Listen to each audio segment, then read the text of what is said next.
Because they the ones keeping everybody messed up. That's why this is an important message, right? So he said, without our dogs, that's these preachers. Just like one preacher, he had a sermon, who let the dogs out? He just talking about some no good doggish men. But he's the real dog on the loose. Because he deceiving people and lying to them. For without our dogs, and what else he said? And sorcerers, and whoremongers, and murderers, and idolaters, and whosoever loveth and maketh a lie. Look, he said the people on the outside, he started with the dogs, and all the other people that's not keeping his law, which he said, blessed are they that keep his commandments, didn't he? So much for you don't have to keep the law no more, like all these lying, greedy dogs are saying, these preachers. He's not telling you that because he said these are the ones that's not going to get in. He said dogs first, but then he said all these other law breakers. Sorcerers, whoremongers, like people say, when you say you keep the law, which you got to keep the law. Matter of fact, the Bible said the law is holy, right? Holy, just, and good. How you going to tell me you are holy in this church and you done away with the holy law? Everything that the Bible says holy, you done away with, but you are holy in this church. Look, change the name, please. You can't be a holy in this church. Today is the holy seventh day, right? He said, keep the Sabbath holy. You done away with it, but you are holy in this church. You go on a different day that Satan gave you. He got holy days in the Bible. You done away with them, but you are holy in this church. He said, keeping this dietary law constitutes you living holy. You done away with this, but you are holy in this church. Something is messed up about that, isn't it? Something is wrong.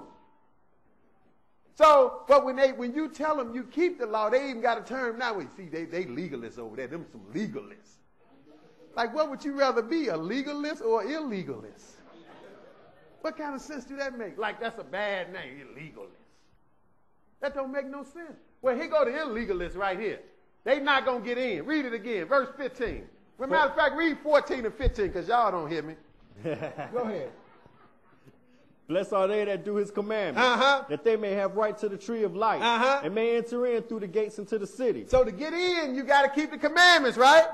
But now who not getting in? Go ahead. For without our dogs. Well, without our dogs, we going to deal with them further because that's what the lesson about. But go ahead. And sorcerers. And whoremongers. Sorcery, we know what, that's that witchcraft stuff. You know, you got psychics and all that stuff.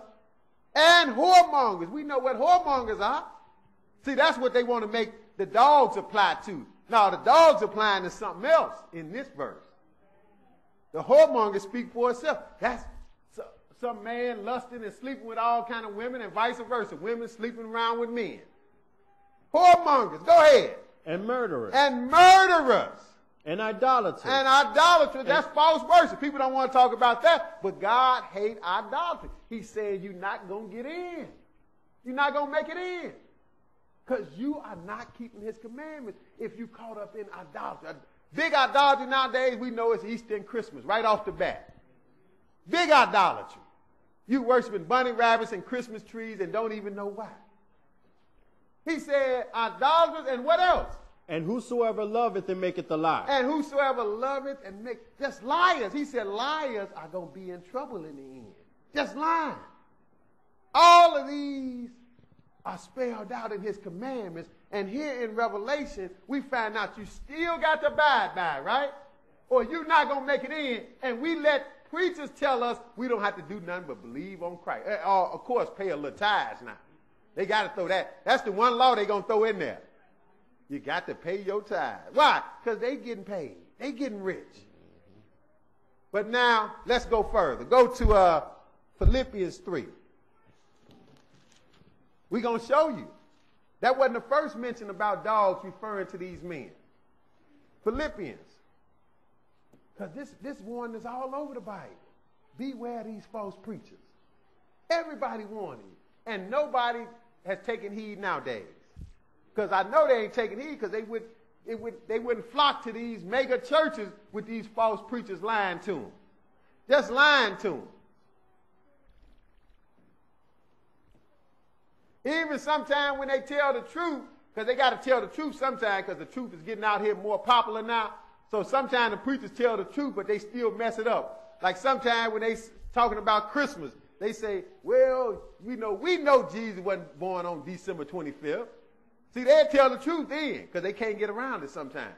But then they turn around and mess that up. They just say, but he was born, and the whole church go crazy. Oh, yeah, he was born. So that means it's okay to celebrate December 25th. Because we just celebrating the fact that he was born. Look, it's still a lie. It's still idolatry. Philippians 3, and we're going to pick it up at verse 1. Philippians 3 and verse 1. Okay, go ahead. Finally, my brethren, rejoice in the Lord. To write the same things to you. To me, indeed, is not grievous, but for you it is safe. See, now Paul, he was talking to these Philippians, and again, he's going to give them this message that's missed nowadays. He's going to give them a warning. And he'd been warning them, and he said, look, for me to write the same things to you, it don't bother me, it's not grievous to me, and it's safe for you. See, and that's what we have to keep in mind. See, sometimes you can get you might get kind of lackadaisy, like keeping the Sabbath every seventh day. Keeping the Sabbath and, getting up, going to church on the seventh day. That might get old to you sometime. But he's warning you here, don't let it get old to you, because you have to keep being reminded of what you're supposed to be about. You have to keep being reminded. That's why Paul said to write the same things to you, to me indeed is not. He said it ain't grievous, and for you to say, just like eventually, if you've been here a while, it takes probably a year and a half, 2 years, we get back, we do the same lessons over after a while, because it's a lot to teach. But if you've been here 3, 4 years, you're going to hear the same thing over. But hey, like he said here, it's not grievous for me to teach the same thing, and for you it's safe, because you're getting reminded of what it's all about. Just like the last time I did this lesson about false preachers, it's been about 2 years now, probably about 22 months. But hey, we have to be reminded of it. It's a warning in the Bible. So Paul is telling them that. He said, it's not grievous for me to teach the same thing, and for you it is safe. Now what? Verse 2. Beware of dogs. Wait a minute now. Beware of dogs. There go that sign you see on a lot of fences out here, right? Beware of dogs. Somebody back there barking. Beware of dogs. But we know we're not talking about literal dogs, right? We talking about the ones in this lesson, the preachers, because they acting like a dog. They don't care about nobody but themselves. They want to get fed and don't want to feed nobody. Don't even want to protect the house. That's a no good dog. If you feed a dog real good and then you leave, he let somebody break in your house. Won't even bark. He's so fed good, he over there sleep. That's a no good watchdog. But Paul is warning you. He said, beware of dogs. But what is he talking about? The same ones we read about in Revelation who not going to get in. Dogs. He said, outside the city are dogs, sorcerers. Beware of dogs. Beware of who else? Beware of evil workers. Beware of the concision. See, he said, beware of evil workers. He's talking about these preachers out here. See, they working hard to mess people up. I told you that a couple of days ago when we celebrated the trumpet. They working hard. You see preachers on TV. That's what fool people, because they on TV and they, some of them even go to the hospital to visit people. They say, oh, I know my pastor good. He go visit the sick. Look, all that's fine and good, but if his doctrine is a lie, it don't mean nothing. So Jesus said in Matthew 23, he said these false preachers, he said they would compare sea and land to make one proselyte. And what he said, when they make him more twofold a child of hell than they are themselves. So that shows you they'll be out here working hard to do what they're doing, but it's still some evil work that they're doing. So Paul said, beware of dogs, beware of evil workers, beware of the concision, and that's Israel. And unfortunately for us, we got more lying preachers than anybody. We got more churches than anybody. You can't walk up and down our neighborhood without running into 15 churches in a couple of blocks span. So that's why he said, definitely beware of the concision. That means the circumcision. But now, dogs again he warned. Let's go to the Old Testament, Isaiah 56. Because this is an old message. Beware of these false preachers. Old message. Isaiah is going to tell us about it here. Same thing Paul said, beware of. Isaiah is warning us about way back in the old days. Jesus said, beware of false prophets. Everybody's warning, but nobody is listening. 56. See, it might seem like, well, you're just talking about people. Look, we can't help it if it's an important message from God. We got to talk about false prophets. Verse 9, 56 and 9. Go ahead. All ye beasts of the field, come to devour. Yea, all ye beasts in the forest. His watchmen are blind. Now he called them watchmen because that's what a preacher's supposed to be. He's supposed to be the watchman for your soul. How does he watch for your soul? Not just looking at you all day long. No, he watches for your soul by finding out what God is saying and telling you the right way. But he said here, his watchmen are blind. Like Jesus said in Matthew 15, they are blind leaders of the blind. And you know what happened when the blind lead the blind, he said, didn't he? Both of them. Everybody in the ditch. Well, that's what these preachers and got people. He said his watchmen are blind. What else are these preachers? Go ahead. They are all ignorant. He said they all ignorant. Go ahead. They are all dumb dogs. Oh, he called them dumb dogs. Called dogs again, didn't he? See, that's a good term for them, isn't it? Keep using it. He called them dumb dogs here. Go ahead. They cannot bark. He said they can't even bark. They're not even a good watchdog. They can't tell you nothing. They can't warn you one iota because they're making you feel good so they can get some money for you. That's all they're concerned with. So they ain't going to bark. They ain't going to warn you no damn. Why do you think none of these preachers telling us, acting like ain't nothing wrong in the world for the most part? Yeah. They just going on with their little business as usual. Even a lot of them say they doing healing. They doing all kind of miraculous stuff. They making it like they just picked up where Jesus left off. But that's a lie. Jesus told you it wasn't going to continue all the way to the end, what he was doing. The disciples did some greater works than Jesus, but he told you the devil was going to get a foothold and take back over. Jesus said a night was going to come when no man could work. See, we're in the night now. So they couldn't have continued the same work that Jesus was doing, but that's what they making you think because they can't bark. They can't warn you of the danger. That's not in their portfolio.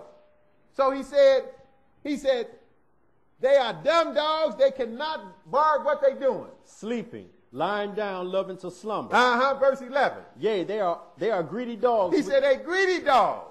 That's why it's evident. You go to many of these churches in this world, and they all begging for money. Money, money, money. That's what they talking about. They got some kind of gimmick to get some money. If it ain't one project, it's another one, but it's all about money. You should get tired of that. Because that's all they are talking about. Money. And we got some people get mad at us because we did a lesson on tithes. Look, we just do a lesson on tithes because that's another law that needs to be observed. But we ain't talking about money every week. We ain't begging people money. We just do a lesson on tithes just like we'd do a lesson on the dietary law. Have some people write, say, well, you know, y'all need to, you talking about tithes, you need to talk about the rest of the law. Yeah, we are. You should have read the rest of the stuff. See, they misconstrued who we was. But these people, that's all they talking about. He said, yea, they are greedy dogs. Read verse 11 again. Yea, they are greedy dogs which can never have enough. Which can never have enough. That's why it's always a gimmick. Go ahead. And they are shepherds that cannot understand. Shepherds that cannot understand. Go ahead. They all look to their own way. Everyone for his gain from his quarter. See, they only concerned about themselves. Look, if we was only concerned about money, I wouldn't be getting ready to lose my house. And I could have used a lot of money that we got instead of spreading the gospel. I could have used that to save my house. But I ain't concerned about that. The Lord got to have another ram in the bush anyway. But if that was our MO about money, hey, wouldn't be none of us scuffling around here. But now, he said, they are greedy dogs which can never have enough. Shepherds that cannot understand.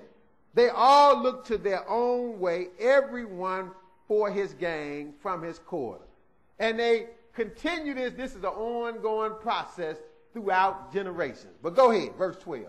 Come ye, say they, I will fetch wine, and we will fill ourselves with strong drink, and tomorrow shall be as this day, and more abundant. See, it only gets better for them. They say, hey, we're going to do it today, and it's going to be better tomorrow. Let's go to Micah, the 3rd chapter. Because this message is old. We saw it go all the way back to Genesis when he warned